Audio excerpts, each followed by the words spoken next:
mais uma informação. A Atalanta topou a contraproposta do Flamengo de 18 milhões de euros de maneira fixa, mais 2 milhões em metas. Rapaziada, o Vene Casagrande cravou a informação e o João Guilherme complementou o Mengão investindo 275 bilhões de reais nas contratações nessa janela de transferência. No início, o Flamengo prometia uma janela fraca, mas agora vai tá investindo pesado nesses reforços por conta de lesões, competições em cima de competições aí no Mengão. O Flamengo enfrenta hoje o Bolívar pela Libertadores, oitavas de final, jogo de ida no Maracanã, precisa fazer o resultado.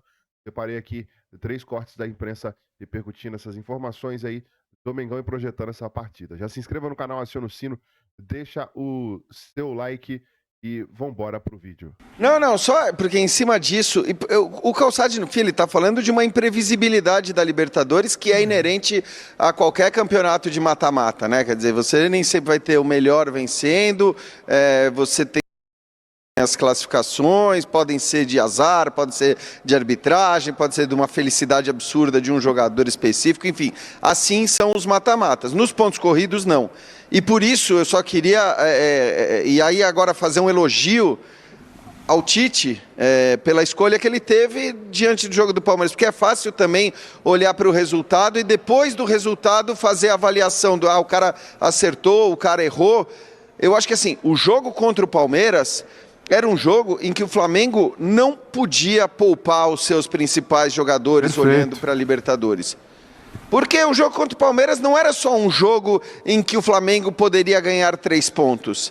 Era um jogo em que ele poderia tirar 3 pontos do Palmeiras, não permitir que o Palmeiras conquistasse nenhum ponto, abrir 6 pontos diante de um candidato direto na briga pelo título, com um jogo a menos. Então, seria uma situação de enorme vantagem. E não vou dizer que seria descartar um candidato ao título, mas seria afastar demais esse candidato da briga pela taça. Então, eu entendi perfeitamente a ideia do Tite ao fazer isso. E eu que critiquei, inclusive, a escolha do Tite em poupar jogadores importantes no Allianz Parque no primeiro turno. Eu acho que é preciso elogiar. E aí você vai dizer, mas tem jogo de Libertadores. Sim, tem jogo de Libertadores. Eu acho que é óbvio que não dá para os caras jogarem toda quarta e domingo, mas em alguns momentos específicos. Se você tem informações que indicam que os caras vão aguentar, em alguns momentos específicos você faz esse esforço. E isso acontece inclusive na Europa, basta a gente olhar para os principais times da Europa que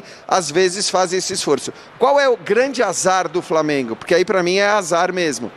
É que esse discurso todo que eu falei do Flamengo em relação ao Palmeiras, ele vale, obviamente, também para o confronto contra o Botafogo. E aí o que acontece? O Flamengo tem o jogo contra o Palmeiras pelo Brasileiro, o jogo com o Bolívar, Libertadores. O jogo com o Botafogo pelo Brasileiro e o jogo com o Brasileirão, a importância que ele tem. E entender que aquele jogo que aconteceu no final de semana contra o Palmeiras poderia ser um jogo praticamente... Tinha o time com o que tiver à disposição, óbvio, isso não se discute. Mas quinta-feira é um jogo que o Flamengo tem que fazer. Não é negociar 1-0, é um jogo para 2, 3-0, se possível, para poder negociar com os outros dois e para poder evitar qualquer tipo de susto jogando na altitude. Primeira fase foi 4-0, né? É com tudo? É o jogo do tudo ou nada? Ele fez o segundo jogo contra o Bolívar em casa, depois de ter tomado 2-1 na Bolívia. Não foi legal o Flamengo fora de casa. Foi.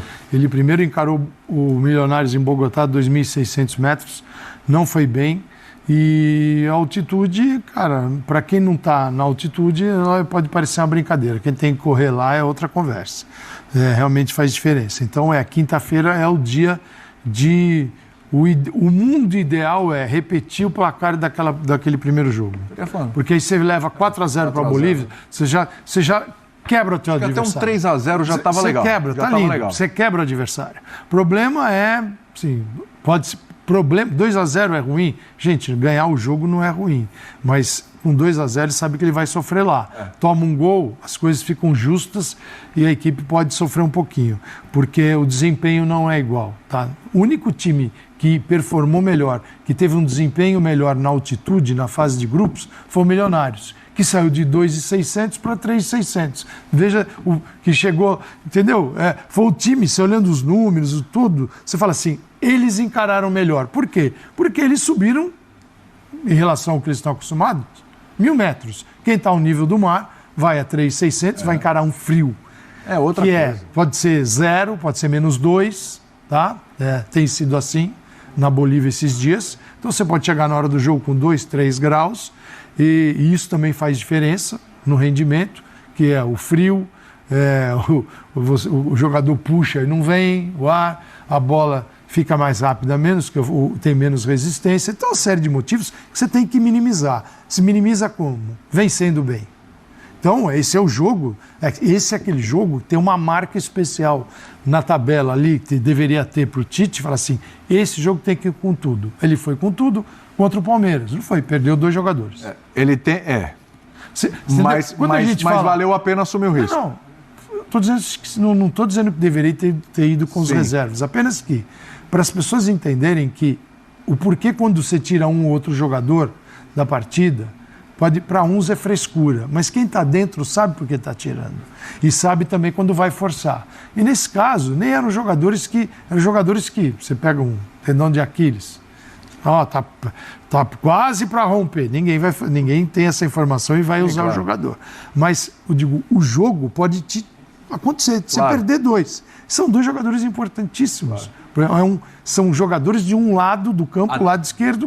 Não, e outra, hein? O reserva do Cebolinha não pode jogar. Que ele foi o Bruno Henrique. Que ele foi expulso no jogo contra o Milionários, né? Foi suspenso no jogo contra o Milionários. Vai de Luiz Araújo, ele pensa ali. Mas o elenco do Flamengo é um elenco que te dá condições de suprir necessidades nesse momento, né? Agora, a gente tem... Em relação ao Botafogo, então, pode ser... Você pode pensar com mais carinho para esse jogo e lá na outra quinta, aí você dá uma dosada. O Jean pediu a palavra. E o Botafogo também, sai. Sim. Pode falar, Jean. Não, até porque, primeiro, é quinta-feira, o jogo contra o Bolívar, e depois, acho que isso para mim tem que ser muito considerado por parte do Flamengo. O jogo contra o Bolívar fora de casa é um jogo em que a qualidade determinante do jogo é física, ela não é técnica, não é a qualidade dos seus jogadores. É um jogo que acontece num contexto tão diferente, tão difícil para os jogadores brasileiros, que você tem que considerar, acima de tudo, a questão física para determinar qual vai ser o seu time. E é óbvio que o Flamengo precisa, como vocês disseram, fazer de tudo, e se fizer um gol, tentar fazer o segundo, e se fizer o segundo, tentar fazer o terceiro, e se fizer o terceiro, tentar fazer o quarto, para tentar resolver a parada no Maracanã, porque toda a qualidade técnica superior do Flamengo conta muito menos, vai valer muito menos no jogo que acontece na Bolívia. Mas até por isso, eu acho que assim, se o Flamengo consegue um bom resultado, talvez o determinante para definir qual vai ser ou qual tem que ser a escalação para o jogo de volta não seja a qualidade técnica dos jogadores. O Arrascaeta é um craque, é o melhor jogador do Flamengo, mas será que é o Arrascaeta que tem que jogar num jogo de volta nessas condições? Será que... O que eu quero dizer é, o Flamengo tem inclusive o histórico recente de um jogo lá por parte dos seus principais jogadores, ou não dos seus principais jogadores, mas de jogadores importantes que podem ser alternativas também para o jogo contra o Bolívar lá. Jogo, Benito. Acho que a grande novidade pode ser o retorno do Varela, né, que treinou com o grupo ontem, ou seja, indicou aí que tem chance de retornar depois de ter ficado ausente do jogo contra o Palmeiras por conta de uma lesão no quadril. E tem também a novidade que pode ser no banco de reservas. O Chola, atacante nigeriano, que a torcida do Flamengo está apaixonada por ele, tanto pedia no time profissional. Na ausência do Cebolinha, inclusive, forças ao Cebolinha, dele, né? Tá? Que daqui a pouco vai passar pela cirurgia. Veneiro? É hoje, daqui a pouco, no hospital na Zona Sul aqui do Rio de Janeiro. Vai passar por essa cirurgia. O responsável pela cirurgia vai ser um cara que entende muito sobre o assunto. Grande abraço. Mengão 4-0. Fala, João. Flamengo tem que fazer isso, hein? Porque senão, para decidir lá em La Paz, já era. Um abraço. Leonardo, Palmeiras em casa. Carlos Mota, R$5. João, o Flamengo tem que golear amanhã. O Bolívar na altitude é muito desagradável. Abraço, amigo. Bolívar tem um bom time. O Peñarol meteu 4-0 no The Strongest, o Bolívar é melhor do que o The Strongest. Então, o Flamengo tem que fazer uma grande vitória no Maracanã se quiser arrumar alguma coisa, né? Com toda certeza. Deixa eu pegar aqui a prévia do jogo que eu vou narrar amanhã. Eu acho que é um valor exorbitante, tem que vender. O jogador quer ir também, claro. A Atalanta é campeã da Europa League. E caso o Wesley seja vendido, no momento no elenco tem o Lucian e o Daniel Salles, laterais direitos do Sub-20, que ainda não jogaram no profissional. O Lucian entrou nos acréscimos de 2 jogos do Carioca. Os 2 têm 18 anos. O nome de Michael é um nome que também é comentado, é considerado um nome perfeito para substituir o Cebolinha, só que o Michael está pedindo um valor salarial muito alto, porque ele ganha na Arábia um valor muito alto. Então esse impasse financeiro no momento é um problema. Mas o Michael, ele pode ser um nome também que volte ao radar do Flamengo. O Flamengo vai buscar a reposição e a contratação de jogadores. Beleza? Então é isso. Flamengo e Bolívar, hein? Ai, ai, ai, ai, ai. Maracanã, 9h30 da noite, nesta quinta-feira. Vamos lá. O Flamengo deve ir a campo com Rossi, o Wesley, que está sendo vendido para a Atalanta, Fabrício Bruno, Léo Pereira e Ayrton Lucas. Pulgar, De La Cruz e Arrascaeta. Gerson, Luiz Araújo e Pedro. Luiz Araújo será o substituto de Pedro. O garoto Chola, nigeriano, do time sub-20, que é um atacante de velocidade, foi relacionado e vai para o jogo, ficará à disposição, assim como o Lohan. Esse é o time provável do Tite, que vai mantendo aqui a sua base, né?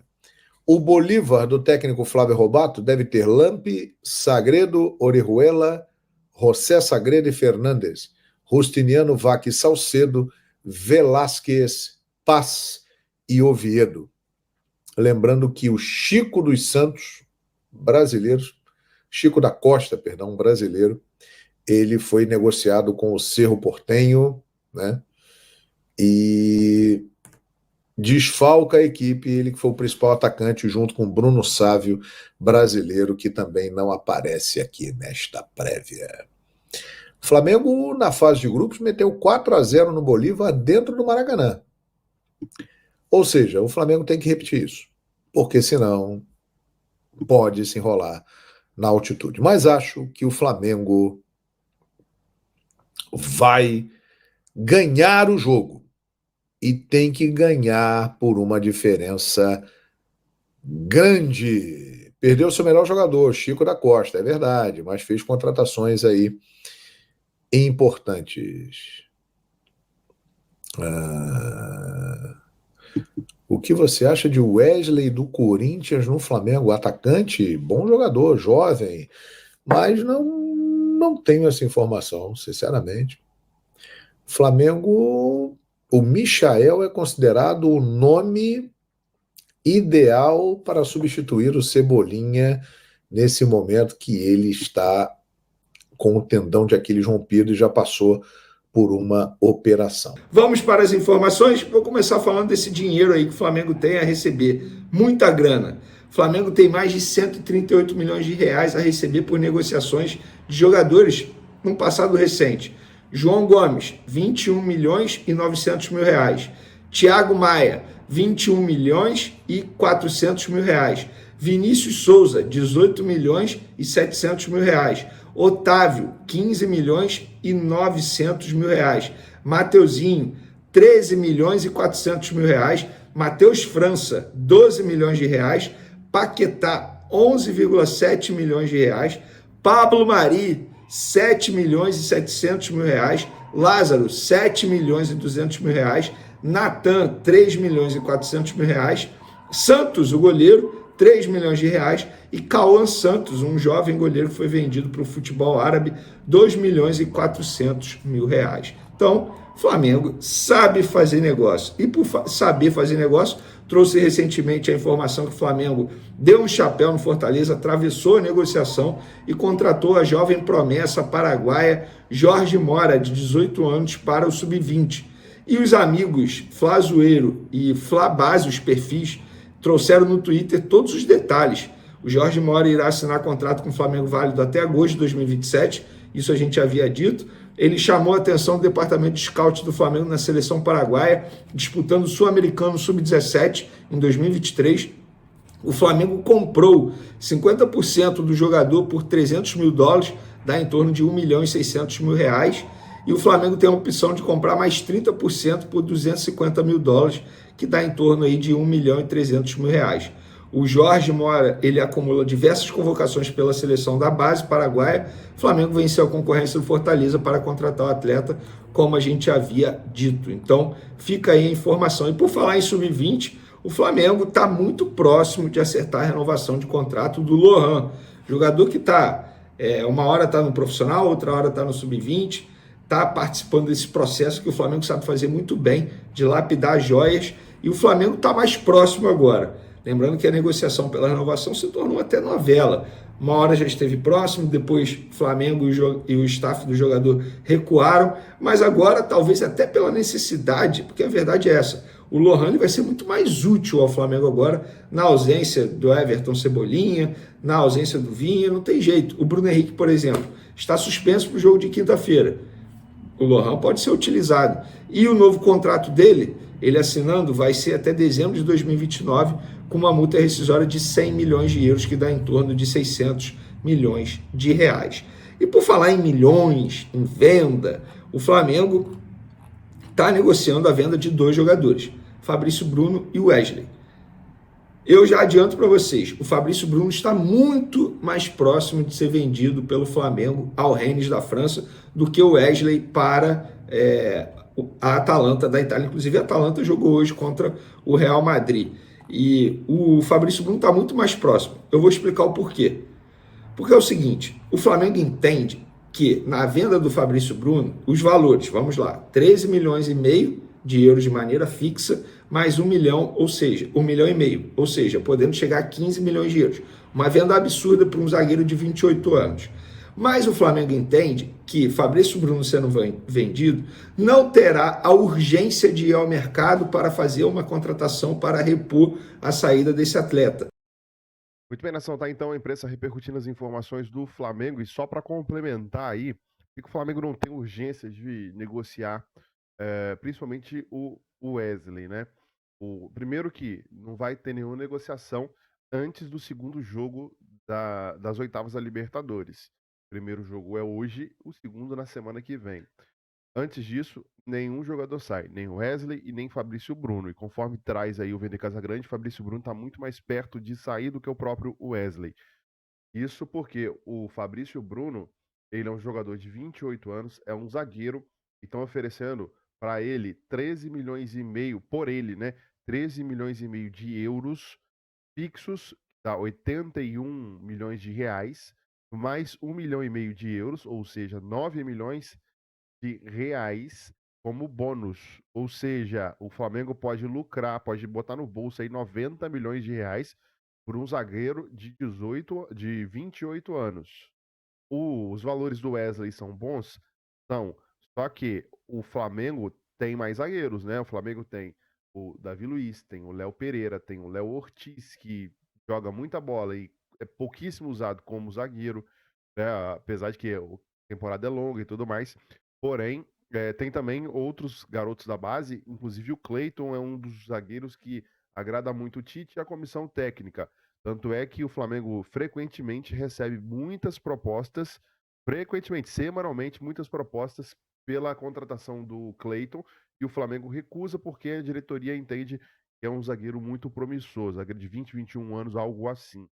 Então, é muito mais provável o Fabrício Bruno ser negociado do que o Wesley, tá? Os valores do Wesley é 18 milhões de euros fixos, mais 2 milhões de euros por bônus, né? Por metas, por um lateral, para mim é muito. E eles querem bastante. Eles, no caso, o clube italiano, a Atalanta, quer bastante a contratação do Wesley, entende que é um lateral muito promissor e eu confesso, 20 milhões de euros. Óbvio, 2 milhões tem que ser metas, né? Mas pelo Wesley, eu nem pensaria. Só que o problema tá onde? Tá em contratar um lateral. Contratar lateral não é fácil. Não é fácil. É muito complicado, difícil achar um lateral, principalmente lateral direito. Não acha assim fácil. E o Flamengo lateral direito vai ficar só com Wesley. Lateral esquerdo, o Flamengo só tá com Ayrton Lucas, porque o Vinha só ano que vem, provavelmente. A menos que aconteça um milagre, ele volta no finalzinho da temporada. Mas aí já perdeu. O Ayrton Lucas frequentemente está com lesões. E aí, como é que vai fazer? Recorrer à base. Então, por isso que o Flamengo entende que é mais fácil compor o elenco com zagueiros do que ir atrás de lateral. Zagueiro, o Flamengo tem mais do que laterais. Direito, principalmente, né? Então, por isso que o Wesley ele tem menos chance de sair do que o próprio Fabrício Bruno, apesar de o valor do Wesley ser muito bom também, na minha opinião. O Rodolfo Landim, ele falou entre linhas aqui sobre o Michael, né? Não descartou o retorno de Michael. O mandatário falou sobre o atacante, que hoje está no Al Hilal da Arábia, nessa quarta-feira, em entrevista ao podcast do Mundo GV, do Getúlio Vargas. Abre aspas. A gente não pode falar número, não pode falar nomes. Vamos dizer que há um alinhamento de pensamento em torcedores e gestores do clube. É sempre uma possibilidade. Saiu num momento que era importante para a carreira dele, e isso acontece. O Gerson saiu e voltou. Entre linhas, ele quer dizer que pode acontecer sim a volta do Michael, e o Flamengo precisa de uma reposição ali por conta da lesão do Cebolinha, que só volta em 2024. Coloca a sua opinião nos comentários, se inscreva, acione o sino, deixa o like e até o próximo vídeo.